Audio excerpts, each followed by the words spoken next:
ang Senate President Pro Tempore, Senator Ping Lacson, ang chairman ng Blue Ribbon Committee.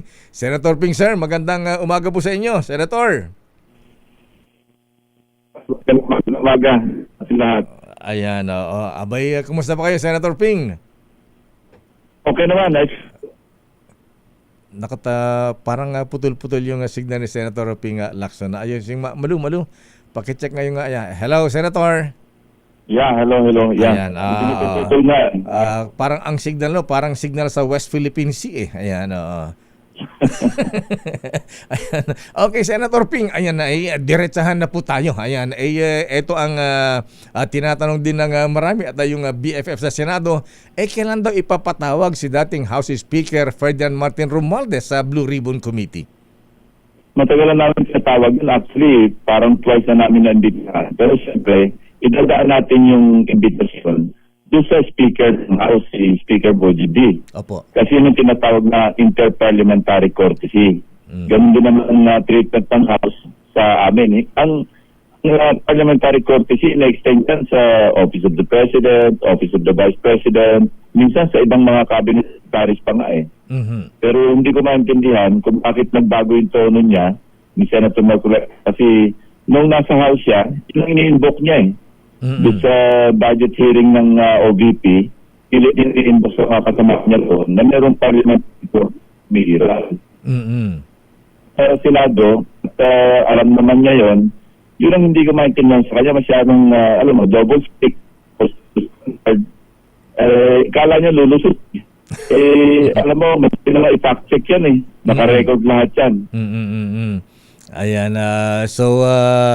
nag-iba ang tono ng Senator Marcoleta. Ayan, yun ang problema na kayo. Alam mo, what suits him, yun ang kanyang narrative. Alam mo, Lakay, pang-apat na termino ko na ito, matagal na pasensyoso. Opo. Pero pagka ganyan naman na sunod-sunod ka, siyempre, kailangan.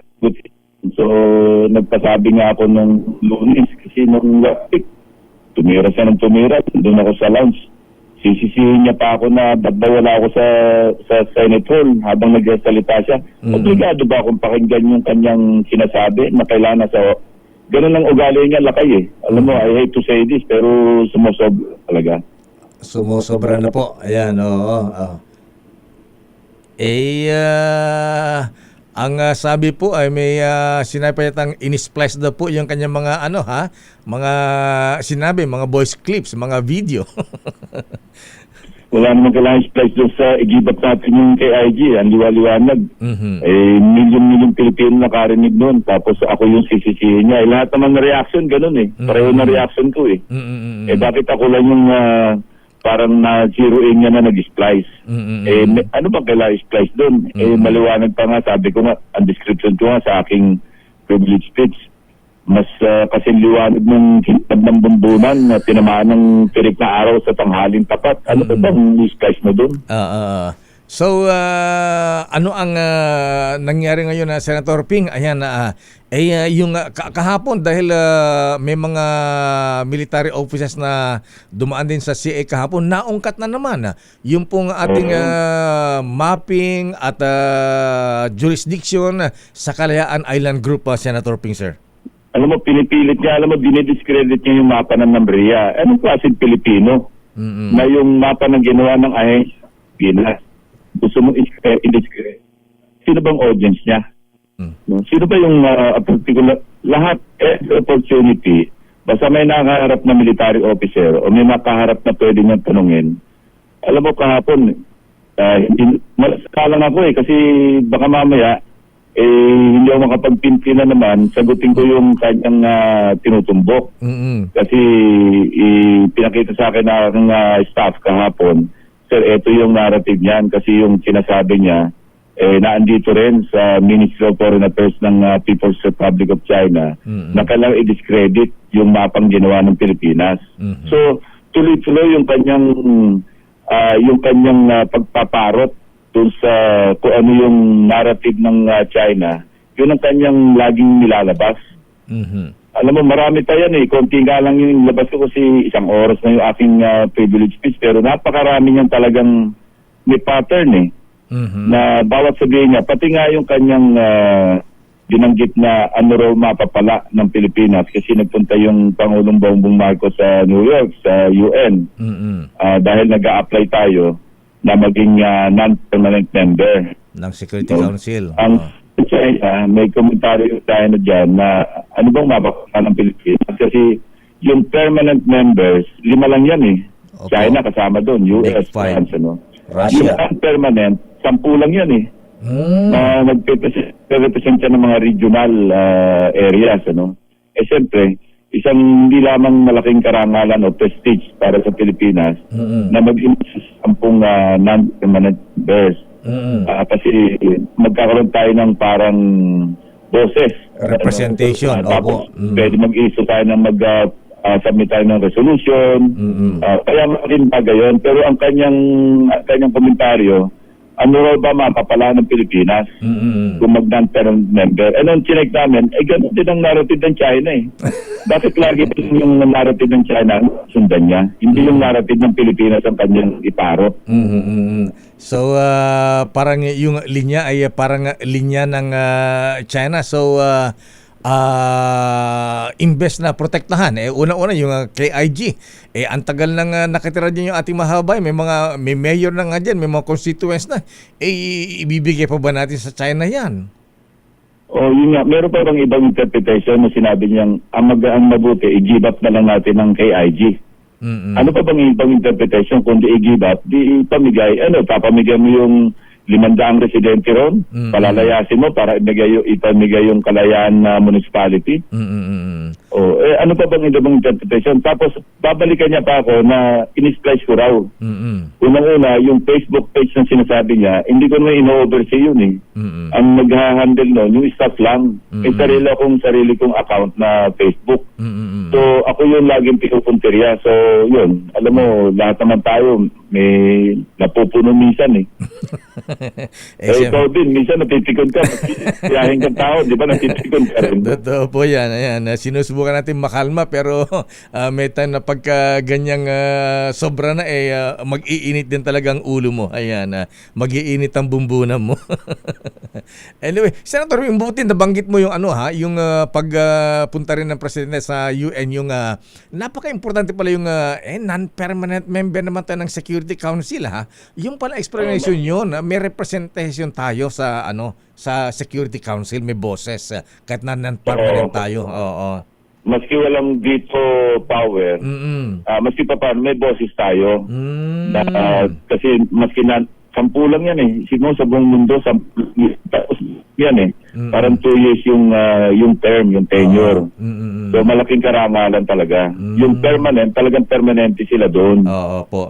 Kaya malalaking bansa yun eh. Pero maging non-permanent ka man lang, hindi lang prestige yun. Meron kang influence, ika nga. Diplomatic influence, maski pa paano. Okay, balikan natin. Importante yun. Opo, ayan. Butit nabanggit po niya at least malinaw. Actually, marami nagtatanong dyan, ano mapapala nga natin dun sa, ano ba meron dun sa UN? Ayan, yung pala, ganun pala ka-importante yan. May boses tayo sa Security Council sa UN. Anyway, Senator Ping, sir, ayan, balikan natin. So, ano po, sino ba ang dapat mag-imbestiga dito sa issue pa rin ng West Philippine Sea? Ayan, ano ba ang stand ng Senado dito, Senator Ping? Meron nga siyang final na resolution doon sa na naka-repair ngayon sa Committee of Foreign Relations, ang chairman si Senator Erwin Tulfo. Ito pa issue noong I think Monday ito, nag-uusap-usap kami sa lounge kasi nire-report ni Senator Erwin kay SP, nagkataon nandun din ako. Sabi niya, boss, pinipilit ako ni Senator Marcoleta na ipatawag ko raw yung mga Nambria, yung sina Justice Carpio, kung sino-sino, Jay Batumbakal, at para raw matanong, kukwestiyonin yung tungkol sa mapang dinrawing na ng Pilipinas na gusto niya i-drawing ulit. Anong purpose? Bakit kailangan official na yun eh? Nasa batas pa nga yung 12064 na in-sponsor ni Senator Tom Tolentino. May batas na tayo. Ano yung point niya? Bakit kailangan gusto niyang baguhin pa yung mapa? Lagi niya kinu-question. Yung sa pagdinig kahapon sa CA na ayaw niyang gamitin yung panatag syul eh. Ang ginagamit siya yung Chinese name na Xiangdao. Talaga. Bakit daw, alam mo Deo, lakay. Talagang nakakapuno na hindi na yung personal yung para sa bayan na lang. Ayun, tama po. Kayo, sino bang pinoprotektahan mo? Ano bang meron ang China sa iyo? Bakit ganyan ka? Napaka-consistent mo. Ang tinatanong niya pa kahapon sa CA namin sa pagdinig, Infantry Brigade Commander. Kaya nag-manifest na nga si Senator Jinggoy, baka hindi competent itong tinatanong nyo dahil Army ito Ang West Philippine Sea, mas mas domain ng Philippine Navy natin, ng Coast Guard. Pero lahat ng makaharap niya, mahanap siya ng kakampi. Ikaw ba nag-a-agree sa akin na ganito? Yung kanyang naratibo ba, naghahanap siya ng isang military officer na general na sasang-ayon sa kanya. Siyempre, anong magagawa ng tao na under scrutiny para ma-confirm? I-invoke niya din yung Section 20, hindi na mako-confirm yung kawawang opisyal pag halimbawa hindi ayon sa kanya. Ang tawag namin dyan, badgering Binabadyan mo yung testigo o yung resource person para sa mga ayon sa gusto mo. Ang motibo? Naghahanap ka ng para may pagmalaki ka. Ayan, military officer ito. Umaayon sa atin. Ayan. Kaya ang tanong ko nga, ano bang audience mo? China?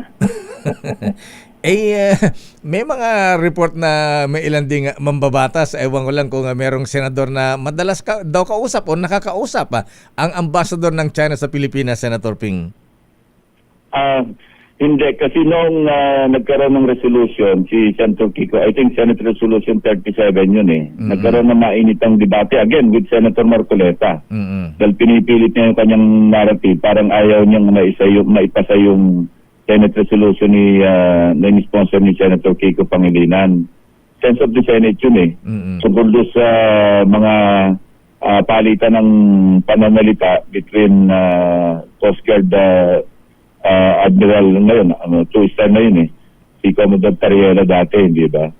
So, mainitang debate doon. So, napag-namin, para medyo mag-tone down, si Senator Erwin, nagkusa na siya pumunta sa makipag-usap sa labas, hindi sa opisina ng ambassador. At para medyo mapag-usapan kung ano yung parang pakalmahin natin ang situation. Ang alam ko, siya lang yung nagsadya pa sa embassy, si Senator Marcoleta. Yung mga ambassador, nag-focus sa amin yan sa Senate Pero siya, pinagmamalakit niya pa na nandun siya sa embahada ng China at nakipag-usap siya nakipagpulong sa Chinese ambassador. So talagang hindi useless, Di normal yung pakikitungo niya. Ayan. So totoo nga bang ano nga palang plano ng Senado ang dito sa mga nahuli mga spies na sinasabing may mga yan ang unang bill ko, Lakay. Opo. Yung strengthening yung ating anti-espionage law. Yung ating espionage, yung batas sa espionage natin, parang mahigit 70 Commonwealth Act pa yun ang paruse, pitik lang pitik sa ilong. So sabi ko, palakasin natin kasi nga masyadong maliit na yung mundo. Hindi tulad ng dati na wala naman tayong komunikasyon. Ngayon, maliit na yung mundo Kaya, at saka yung pagpapadala ng mga spies, detrimental yan sa security ng bansa. Ito nga naisasalang ng yung chairperson namin sa National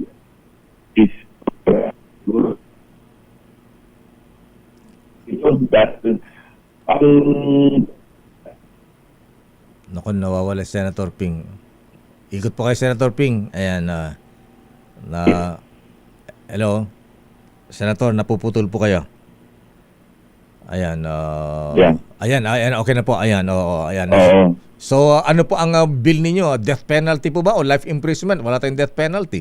Ano po ang Life imprisonment. life imprisonment? Oo. Oo. Oo, kasi sa ibang bansa ang bibigat ng parusa sa espionage sa yung Mossad agent na nahuli sa Syria si Eli Cohen nung mahuling nag-i-spy ibinitin pa sa plaza na ilang araw yata Senator Bin doon sa doon sa Syria. Oo. Tama 'yun, no. Sa ibang bansa. Ako nga, no, kasama yung ibang mga kasamahan namin, pati nga si President Erap na nakasuhan kami ng espionage sa Amerika dahil yung kung natatandaan mo yung si Aragoncillo yun Alam mo yung aming participation lang doon, napadalan kami ng email. Tapos ang ginawa ng Amerika doon, sinarge warrant ng aming email address. Walang papaalam yun kasi ang kanilang batas sa Amerika, one party consent. Yung sa atin mahigpit kasi kailangan para i-monitor mo yung komunikasyon ng isang tao. Kailangan may parang two-party consent, di ba? Pero sa kanila, maliwag, talagang mahigpit.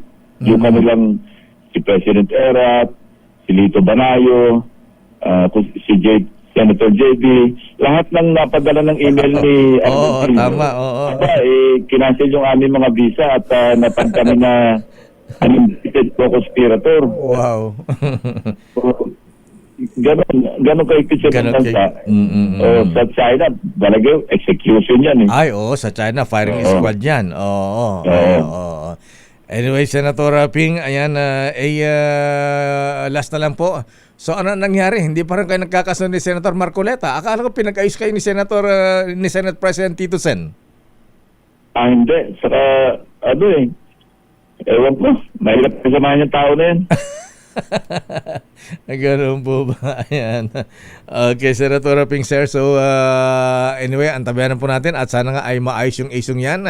Nagkakamatay yung ating mahaba niya sa West Philippine Sea. Pagkatapos may mga kababayan tayong nagtatanggol pa. Ayan, salit na protektahan nating teritoryo at mga kababayan, Senator, sir.